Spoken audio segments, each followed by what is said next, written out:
en France, il y a ça. Hein? Non. Non, vraiment non. Bonjour. Bonjour. Ça va? Bien, merci. We're in the old plywood factory, deep in the forest. And these would have been the panel presses, churning out the plywood. How long before we can get this back up and running, Alan? That's no doubt the asbestos lining covering that massive boiler. So we won't spend too long in here. And this would have been the lab.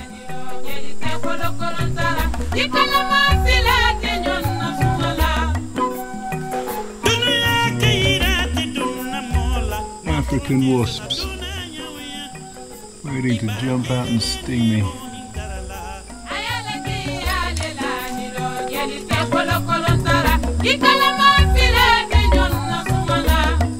Tant de présence, tant de travail. Basically, when you're at the office, get on with your work. These wasps are all over the walls. Yeah, Let's hoping they don't swarm. Covered. no, I don't think I've ever seen so many. This was built in the time when Guinea was a socialist state. You're saying if people call each other comrade? At that time, yeah, I mean, during the time just after independence, the first president, Setori, the slogan here was basically freedom is better than slavery. Being enslaved by the colonial powers. So this gives us an idea. This is the scale of the factory. Yeah. Deep in the heart of the forest. Given the level of protection of Ziama, you can't have industrial logging in a man and biosphere reserve, which is its statute. So the economics of the 60s, 70s, and 80s when this was running just don't stack up today. No. Comment tu t'appelles? Hein? Je m'appelle Paula Lama. Tu connais ton âge?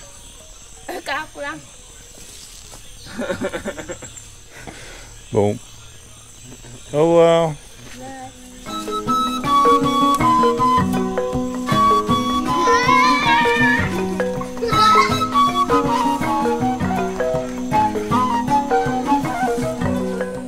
So we're at the woodworking sheds where they make furniture, which used to be the sawmill of Seredou.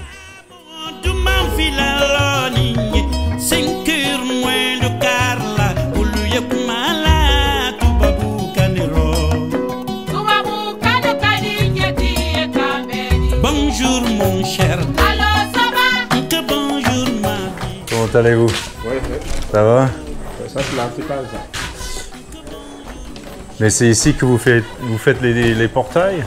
Ah oui, ça c'est ici, ça c'est l'article pour les rubans, la scie circulaire. D'accord. Voilà le patron. Ouais, ça c'est mon fils ça.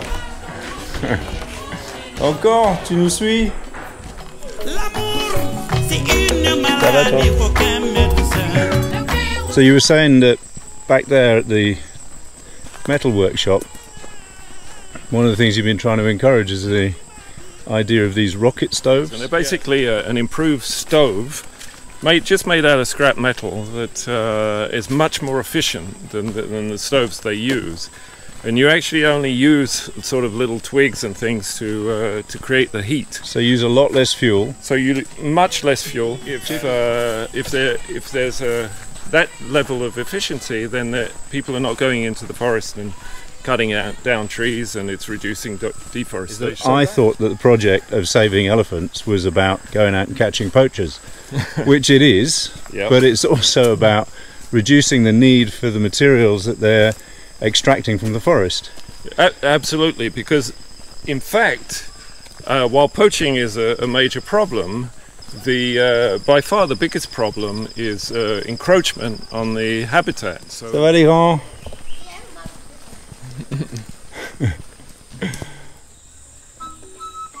Back at base, These are the neighbours.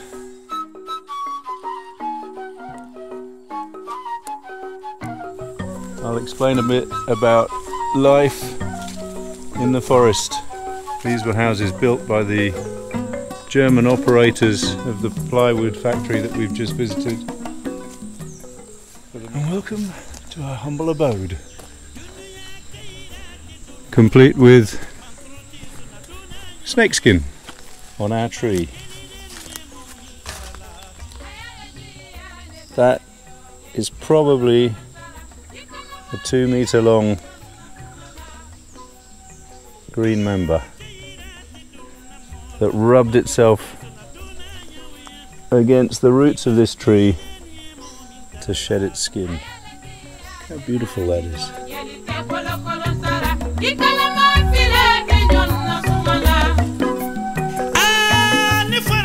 This is where we discard our rubbish, over there in a pit. No rubbish collection. That's how it's done. Anyway, come on in, I'll show you around. Welcome to our luxury pad. Alan's in the kitchen. Making tea. We have to keep up our standards here. Making tea, Vicar. That's right. So we have a gas bottle which is almost unknown in this part of the world, because most people can't go and find themselves a bottle of gas. Too heavy to transport, too expensive to buy. Most people use charcoal. No running water, so there would have been once upon a time when the Germans built this.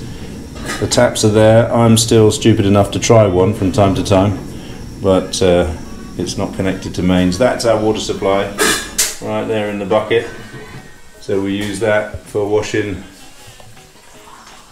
And let's make tea. There we go. Look at that. All is well with the world.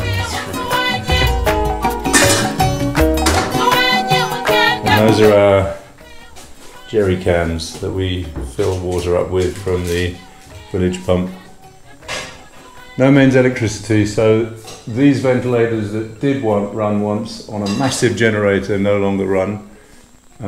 We have solar panels that are not that reliable. We usually run out of power about 10 in the evening if we've been using any kind of current. And that is our abode, which is pretty luxurious for Guinean standards. If I can, I'll show you around a local Guinean house just to compare. But that is the view out the front door, and it's worth putting up with a few hardships just for that.